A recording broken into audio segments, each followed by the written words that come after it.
அன்பான தேவ பிள்ளைகள் எல்லோருக்கும் இயேசு கிறிஸ்துவின் நாமத்தில் என்னுடைய வாழ்த்துக்களை தெரிவித்துக் கொள்கிறேன். தேவ பிள்ளைகளே, இந்த விசுவாச நேர தொலைக்காட்சி நிகழ்ச்சி உங்கள் ஒவ்வொருத்தருடைய வாழ்விலும் கர்த்தருடைய ஆசீர்வாதங்களை கொண்டு வருகிறது என்று சொல்லி நான் விசுவாசித்து கர்த்தரை நான் மகிமைப்படுத்துகிறேன். நீங்கள் உங்களுடைய சாட்சிகளை, உங்களுடைய ஜெப விண்ணப்பங்களை தொலைபேசியின் மூலம் பகிர்ந்து கொள்ளலாம். கர்த்தர் தாமே உங்கள் ஒவ்வொருத்தரையும் ஆசீர்வதிப்பாராக.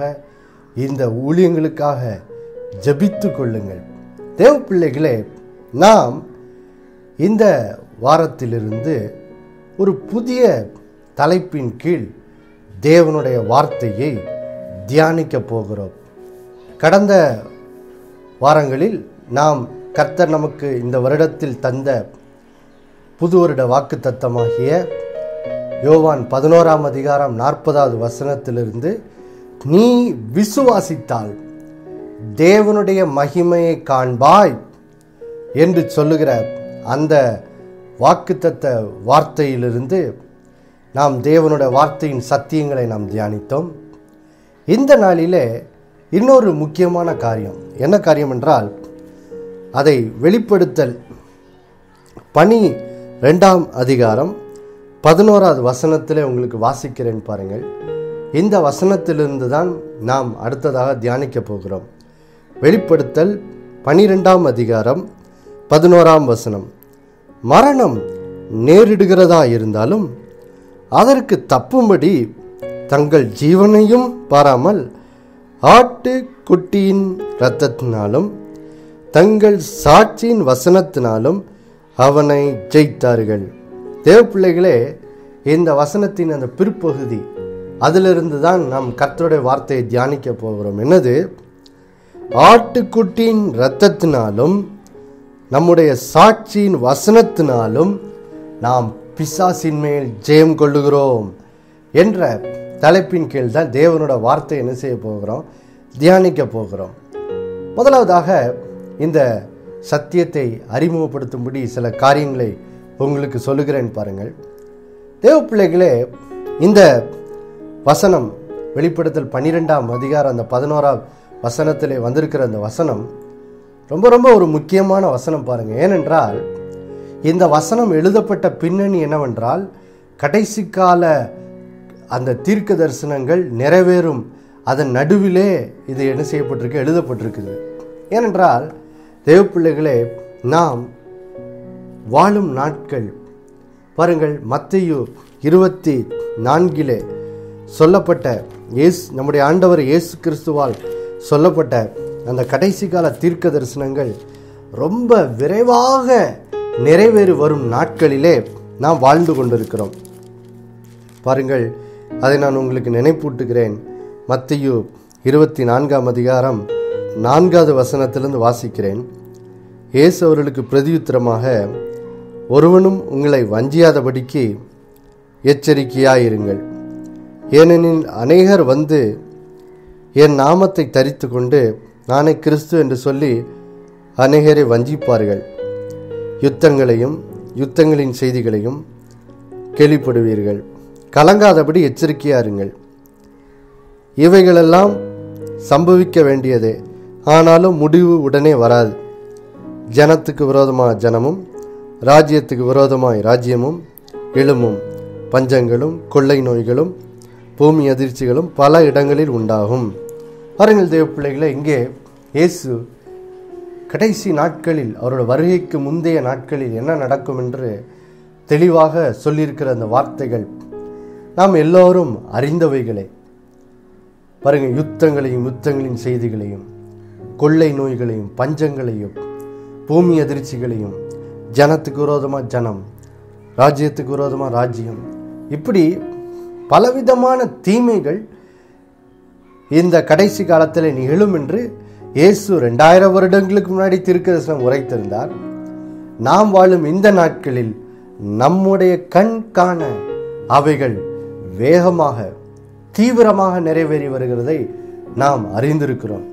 குறிப்பாக இந்த கொள்ளை நோய் குறித்த தீர்க்க தரிசனம் ரொம்ப தீவிரமாக அந்த நாட்களில் நிறைவேறி கொண்டிருக்கிற இந்த உலகத்தில். அது மாத்திரமல்ல, இந்த நாட்களில் இன்னொரு காரியம் தீவிரமாய் நிறைவேறி வருது.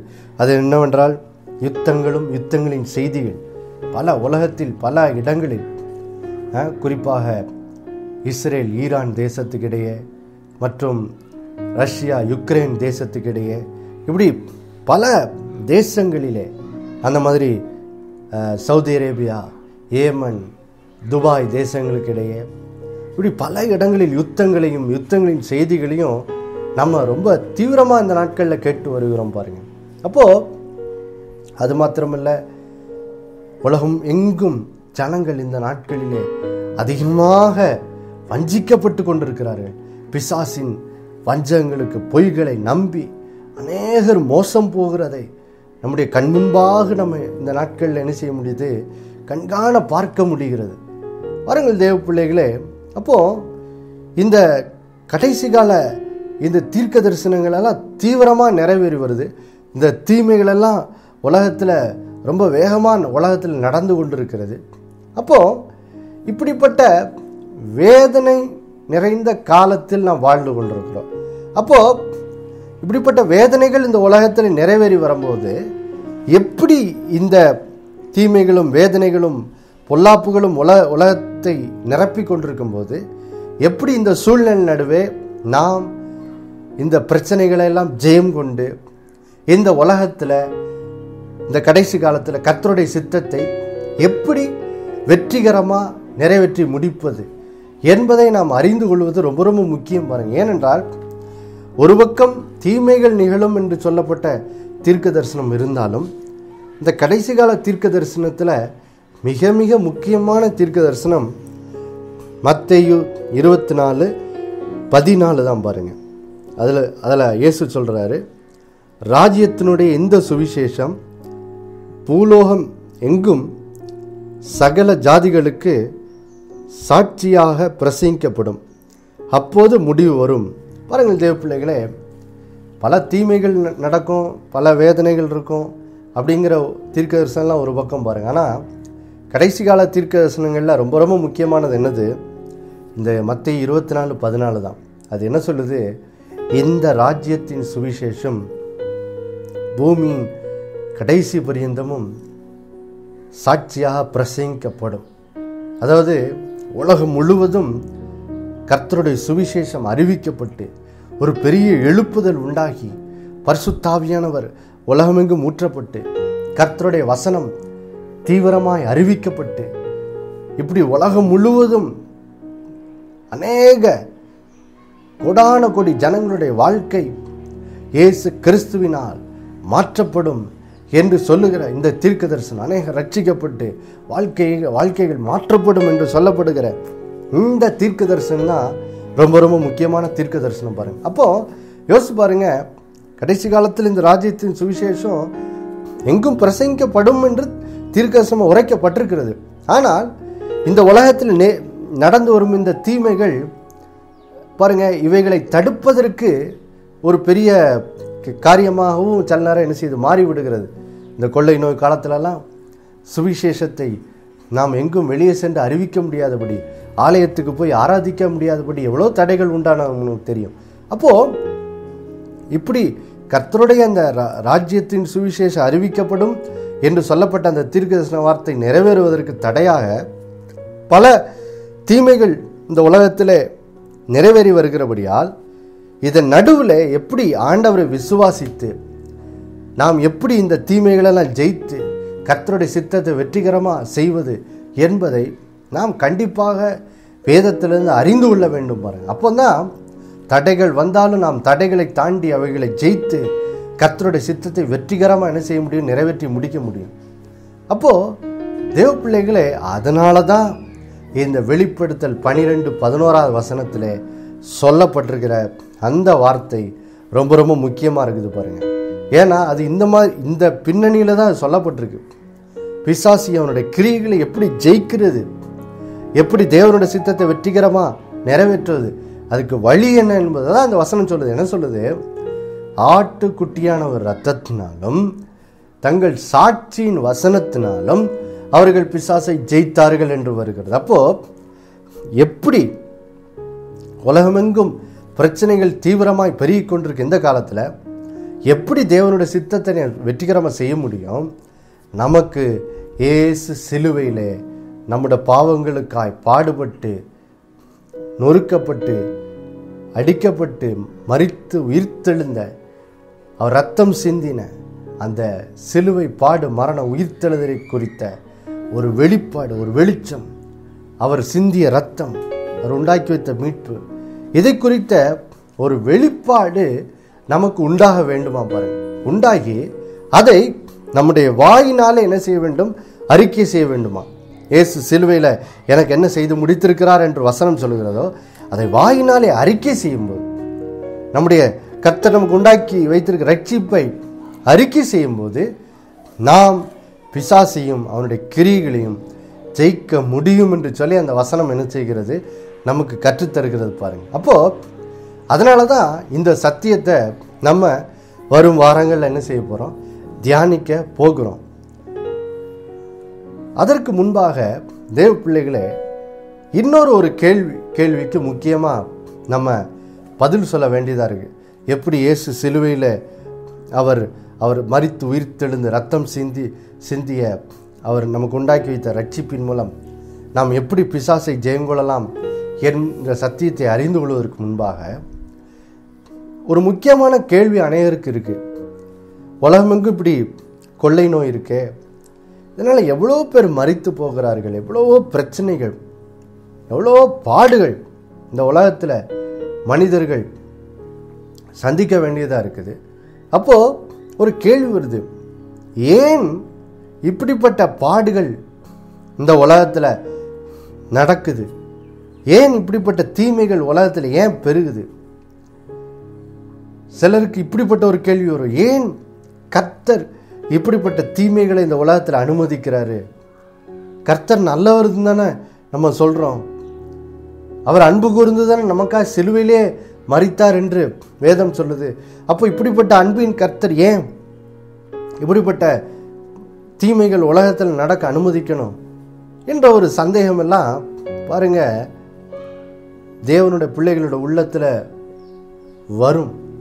வரலாம். அப்போ அந்த கேள்விக்கு நம்ம பதில் அளிக்க வேண்டும் பாருங்க. ஏன்னா சத்தியத்தையும் அறிவீர்கள், சத்தியம் உங்களை என்ன செய்யும்? விடுதலை ஆக்கும். நீங்கள் சத்தியத்தை குறித்த அறிவிலே தெளிவாக இருக்கும்போது தான் இப்படி உலகத்தில் ஏற்படும் பிரச்சனைகளை எல்லாம் இயேசுவை விசுவாசித்து ஜெயிப்பதற்கு எளிமையாக என்ன செய்யும்? இருக்கும் பாருங்க. அப்போது முதலாவது, ஏன் இப்படிப்பட்ட தீமைகள் உலகத்தில் பெருகிறது என்ற அந்த கேள்விக்கு பதிலை வேதமே நமக்கு அதே வெளிப்படுத்தல் 12ஆம் அதிகாரத்தில் தருகிறது பாருங்க. வெளிப்படுத்தல் 12ஆம் அதிகாரம் இப்பொழுது 12வது வசனத்திலே நான் உங்களுக்கு வாசிக்கிறேன் பாருங்கள். வெளிப்படுத்தல் 12:12. ஆகையால் பரலோகங்களே, அவைகளில் வாசமாய் இருக்கிறவர்களே, களி கூறுங்கள். பூமியிலும் சமுத்திரத்திலும் குடியிருக்கிறவர்களே, ஐயோ, பிசாசானவன் தனக்கு கொஞ்ச காலம் மாத்திரம் உண்டென்று அறிந்து மிகுந்த கோபம் கொண்டு உங்களிடத்தில் இறங்கினபடியால் உங்களுக்கு ஆபத்து வரும் என்று சொல்ல கேட்டேன். பாருங்கள் தேவ பிள்ளைகளே, இந்த வசனத்தில் ஏன் இந்த கடைசி காலத்தில் இப்படிப்பட்ட வேதனையான காரியம்லாம் ஏன் உலகத்தில் நடக்குது பாருங்கள். சமீபத்தில் கூட ஒரு வீடியோ இந்த ஃபேஸ்புக்கில் எப்படி அமெரிக்க தேசத்தில் மிகப்பெரிய ஒரு பனி காற்று, புயல் காற்று அடித்து இப்படிப்பட்ட அது அழிவுகளை, வேதனைகளை உண்டு பண்ணுது என்பதை பார்க்க முடியுது. உலகம் முழுவதும் இப்படி தான் பாருங்கள், பல அழிவுகள். ஏன் இப்படிலாம் நடக்கு அப்படின்னு ஒரு கேள்வி வருது பாருங்க தேவ பிள்ளைகளே. அதுக்கு பதிலாக தான் இங்கே வேதவசனம் சொல்லுது. என்ன சொல்லுது? பூமியிலும் சமுத்திரத்திலும் குடியிருக்கிறவர்களே ஐயோ அப்படின்னு வேதம் சொல்லுது. ஏன்னா பிசாசானவன் தனக்கு கொஞ்ச காலம் மாத்திரம் உண்டென்று அறிந்து மிகுந்த கோபம் கொண்டு உங்களிடத்தில் இறங்கினபடினால் உங்களுக்கு ஆபத்து வரும் என்று சொல்ல கேட்டேன். அப்போ உலகத்தில் ஏன் இவ்வளோ ஆபத்துகள், வேதனைகள் வருது, தீமைகள் உண்டாகி கொண்டிருக்கிறது? இதுக்கு காரணம் என்னவென்றால் பாருங்கள் தேவ பிள்ளைகளே, பிசாசானவனுடைய எதிர்காலத்தை குறித்து இந்த வெளிப்படுத்தல ரொம்ப அழகா தீர்க்க தரிசனம் உரைக்கப்பட்டிருக்காது. என்னது? ஆண்டவருடைய 2ஆம் வருகையிலே ஆண்டவர் வரும்போது கர்த்தர் பிசாசானவனை என்ன செய்வாரா? அவனை பாதாளத்திலே 1000 வருடங்கள் என்ன செய்வார்? அடைத்து விடுவார். பாருங்க, அவன் இந்த பூமியிலிருந்து அகற்றப்பட்டு அவன் பாதாளத்தில் என்ன செய்கிறான்? அடைக்கப்பட்டு விடுவான். அப்போ பிசாசுக்கு தெரியுது, அவன் இந்த பூமியில இப்போ இப்படி சுற்றி திரிந்து இந்த மாதிரி அழிவுகளையும் தீமைகளையும் உண்டு பண்ணிக்கிட்டு இருக்காங்க. இதை உண்டு பண்ணுவதற்கு அவனுக்கு இன்னும் கொடுக்கப்பட்ட காலக்கெடு இன்னும் கொஞ்சம் காலம் தான் என்ன செய்யுது இருக்கு. ஆண்டோட வருகை என்ன செய்யுது? நெருங்கிக்கிட்டே இருக்கு. ஆண்டோட இயேசுனோட வருகையில் பாருங்க, பிசாசானவன் பாதாளத்தில் என்ன செய்யப்படுவான்? அடைக்கப்படுவான். இந்த பூமியின் ஒரு முனை தொடங்கி மறுமுனை வரைக்கும் இயேசு ராஜாதி ராஜாவாய் கர்த்தாதி கர்த்தராய் ஒரு ஆளுகை செய்ய போகிறார்.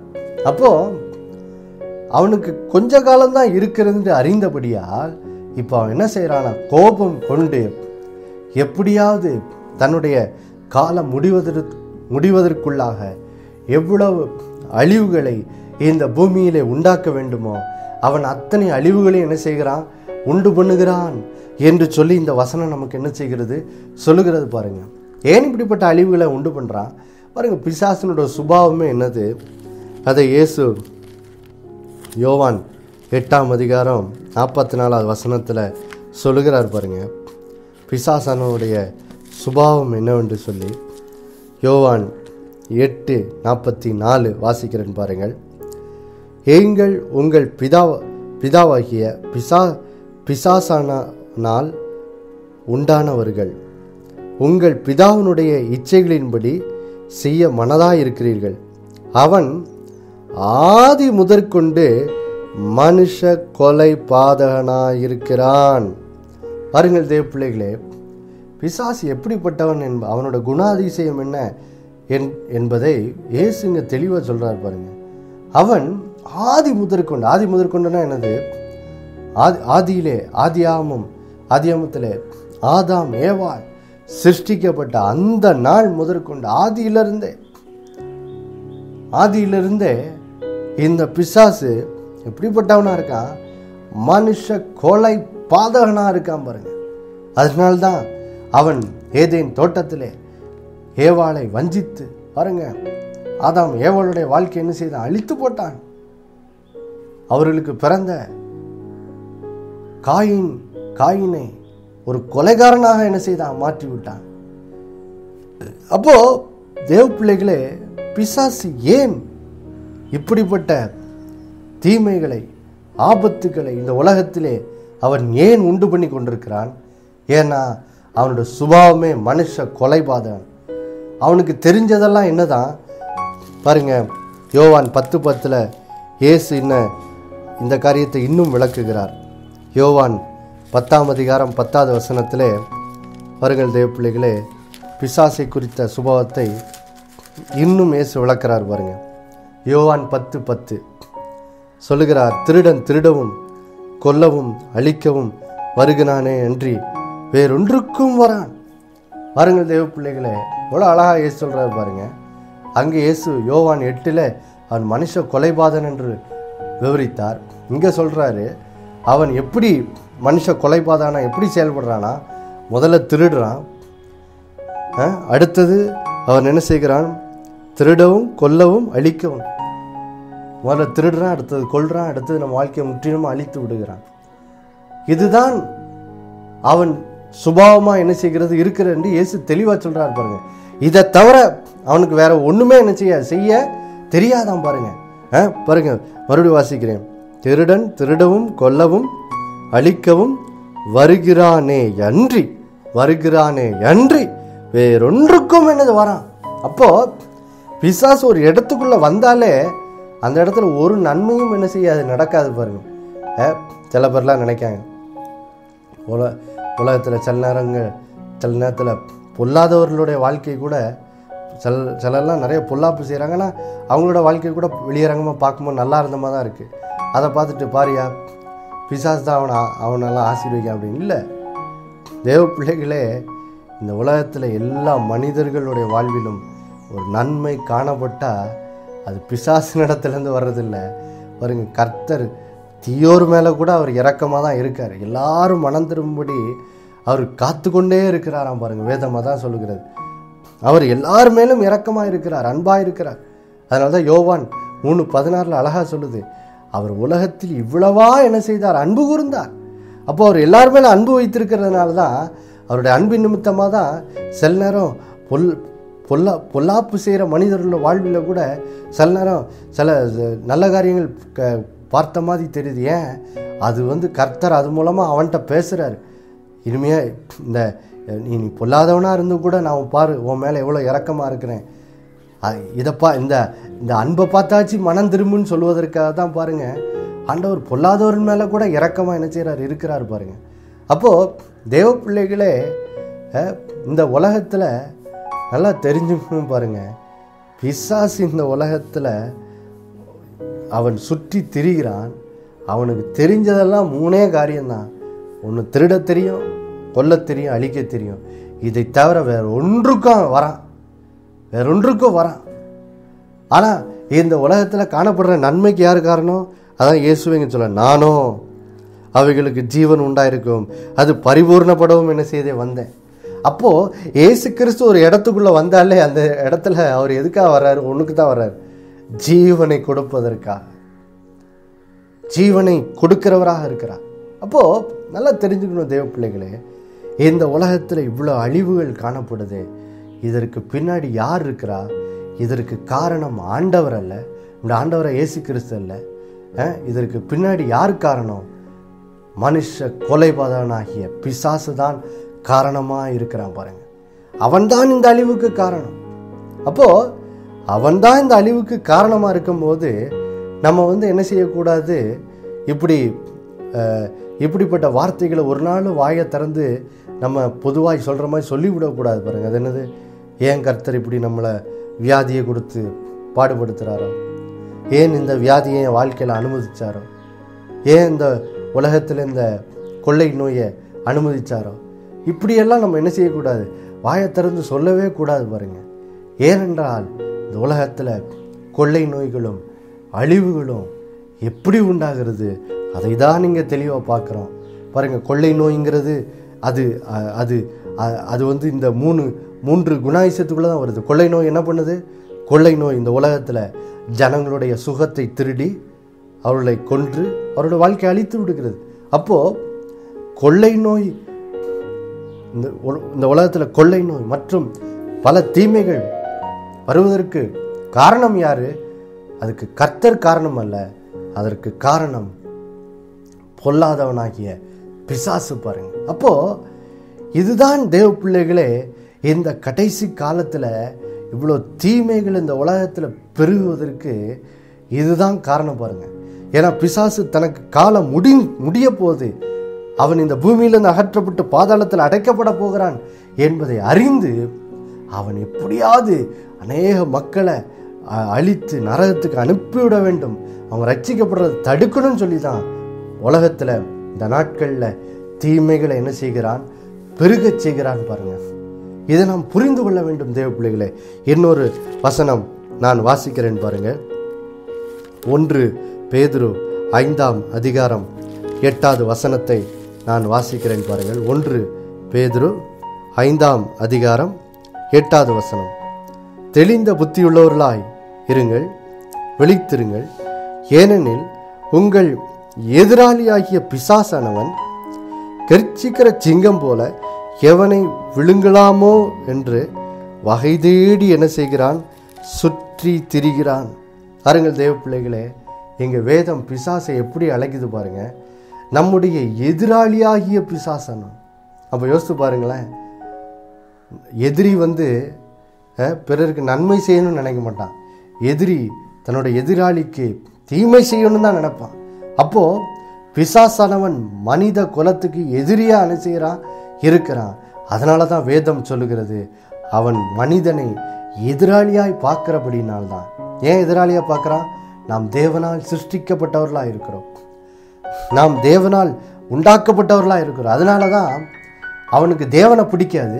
அதனால் நம்மை அவர் சிருஷ்டித்தபடியால் நம்மையும் பிசாசுக்கு என்னது? பிடிக்காது. நம்மை அவன் நம்முடைய எதிராளியாக இருக்கிறான். அதனால தான் இங்கே வசனம் எவ்வளோ அழகாக சொல்லுது பாருங்கள். அவன் கர்ச்சிக்கிற சிங்கம் போல எவனை விழுங்கலாமோ வென்று எவனை அழிக்கலாமோ என்று அவன் ஒவ்வொரு நாளும் வகை தேடி சுற்றி என்ன செய்கிறான், திரிகிறானா. யோசித்து பாருங்க, எவ்வளோ ஒரு வேதனையான காரியம். 10 பேருக்கு நன்மை செய்யணும்னு சுற்றி திரிந்தார் இயேசு. எல்லாருக்கும், உலகமெங்கும் எல்லாருக்கும் நன்மை செய்ய வேண்டும் என்று சொல்லி பாருங்க. அன்றைக்கு 2000 வருடங்களுக்கு முன்னாடி இஸ்ரேல் தேசத்தை எங்கும் சுற்றி நடந்து நன்மை செய்தார். இன்றைக்கு உலகமெங்கும் அவருடைய பிள்ளைகள் மூலமாக அவர் எங்கும் நன்மை செய்து கொண்டிருக்கிறார். இயேசு அதுக்கு தான் சுற்றி நடக்கிறாரு. ஆனால் பிசாசானவன் எதுக்கு சுற்றி நடக்கிறான்னா, யாருக்கு தீமை செய்யலாம், யாருக்கு அழிவை கொண்டு வரலாம். எவ்வளோ ஒரு பொல்லாதவன் பார்த்தீங்களா. அதனால தான் தேவ பிள்ளைகளே, இன்றைக்கு சத்தியத்தை தெளிவாக அறிந்து கொள்ளுங்க. இந்த தீமைகளுக்கு கர்த்தர் காரணர் அல்லவே அல்ல. இந்த தீமைகளை கர்த்தர் இந்த பூமியில் வரட்டும்னு அனுமதிக்கலை பாருங்க. இந்த கொரோனா வைரஸ் கொள்ளை நோயை கர்த்தர் இந்த பூமியில் ஏதோ ஒரு மனித குலத்தை சீர்படுத்தணும்னு சொல்லி ஏதோ ஒரு நோக்கத்துக்கு அவர் அனுமதித்தார் அப்படின்னு சில பேர் நினச்சிட்றாங்க. அது தவறு. அந்த கொள்ளை நோய்க்கு பின்னாடி யாருக்கு? பிசாசு. அவன் எதற்காக இப்படிப்பட்ட கொள்ளை நோய்களை உலகத்துக்குள்ளே கொண்டு வருகிறான்? மனித குலத்தை அழிப்பதற்காக, மனிதனோட வாழ்க்கையை அழிக்க வேண்டும் என்று சொல்லி. அப்போது இப்படி சத்தியத்தை தெளிவாக அறிந்து கொண்டுட்டோம்னா இப்போ பாருங்கள், ஜெபிக்கிறது லேசாயிருது. யோசிச்சு பாருங்களேன். வேதத்தில் யாக்கோபு 4ஆம் அதிகாரம் 7வது வசனத்தில் வேதம் இப்படி அழகாக சொல்லுகிறது. ஆகையால் தேவனுக்கு கீழ்ப்படிந்திருங்கள், பிசாசுக்கு எதிர்த்து நில்லுங்கள், அப்பொழுது அவன் உங்களை விட்டு ஓடி போவான். பாருங்க, அப்போ இங்கே வேதம் அழகாக சொல்லுது, பிசாசுக்கு எதிர்த்து நில்லுங்கள், அப்பொழுது உங்களை விட்டு அவன் என்ன செய்வான்? ஓடி போவான். யோசித்து பாருங்க. இப்போது இப்படி உலகத்தில் உள்ள அழிவுகளுக்கு, உலகத்தில் உள்ள தீமைகளுக்கு பிசாசு தான் காரணம் என்று நாம் அறிஞ்சுக்கிட்டோம்னா, இப்போ பாருங்கள், இப்போ இவைகளுக்கு நாம் ஜெபத்தில் எதிர்த்து என்ன செய்ய முடியும்? நிற்க முடியும். ஜெபத்தில் ஆண்டவர் இந்த கொள்ளை நோயிலிருந்து இயேசு நாமத்தில் எங்களுக்கு விடுதலை உண்டாக வேண்டும் என்று சொல்லி நம்ம வைராக்கியமாக என்ன செய்ய முடியும்? ஜெபிக்க முடியும். ஆனால் யோசித்து பாருங்கள், இப்போ கர்த்தர் தான் இந்த கொள்ளை நோயை ஏதோ ஒரு காரணத்துக்காக அனுமதிச்சாருன்னு நான் தப்பாக நினச்சிக்கிட்டு இருந்தா, யோசித்து பாருங்களேன். அப்படி நினச்சா எப்படி நான் கொள்ளை நோயை எதிர்த்து அதுக்கு எப்படி எதிர்த்து நிற்க முடியும்? அதிலிருந்து விடுதலை பெறும்படி எப்படி நான் வைராக்கியமாக ஜெபம் பண்ண முடியும்? ஏன்னா கர்த்தர் தானே அதை கொடுத்துருக்காரு. கர்த்தர் கொடுத்தா அது எப்படி அவரே கொடுப்பாரு. அப்புறம் திடீர்னு ஏதோ ஒரு காலம் முடிஞ்சுனா அவரே எடுப்பதற்காக நம்ம ஜெபிக்க முடியும்? அது ஒரு அந்த இடத்துல ஜெபமே என்ன செய்யாது? வேலை செய்யாது பாருங்க. கர்த்தர் கொடுத்தா, கர்த்தர் கொடுக்குற எதுவுமே கிஃப்டாக தான் இருக்கும். அப்போ அது நன்மையாக தான் என்ன செய்யணும்? எடுத்துக்கணும். அப்போது தேவ பிள்ளைகளை, கொள்ளை நோயை இயேசு தரவில்லை, அவர் ஒன்றும் அதை இந்த உலகத்துக்குள்ளே அனுமதிக்கலை. பாருங்கள் தேவ பிள்ளைகளே, பிசாசு தான் இந்த உலகத்துக்கு அழிவின் காரணமாக என்ன செய்கிறான்? இருக்கிறான். ஆதலால் இந்த சத்தியத்தை அறிந்து நாம் ஜெபித்து முடிப்போம். அன்புள்ள பிதாவே, இயேசுவின் நாமத்தில் ஜெபிக்கிறோம். கர்த்தாவே, இந்த நாளிலே எங்களோடு இந்த சத்தியத்தை அருமையாய் பேசினதுக்காய் ஸ்தோத்திரம், நன்றி சொல்லுகிறோம். ஆண்டவரே, பிசாசு தான் அழிக்கிறவன், கொல்லுகிறவன் என்பதை தெளிவாய் கற்றுக் கொடுத்தீர்.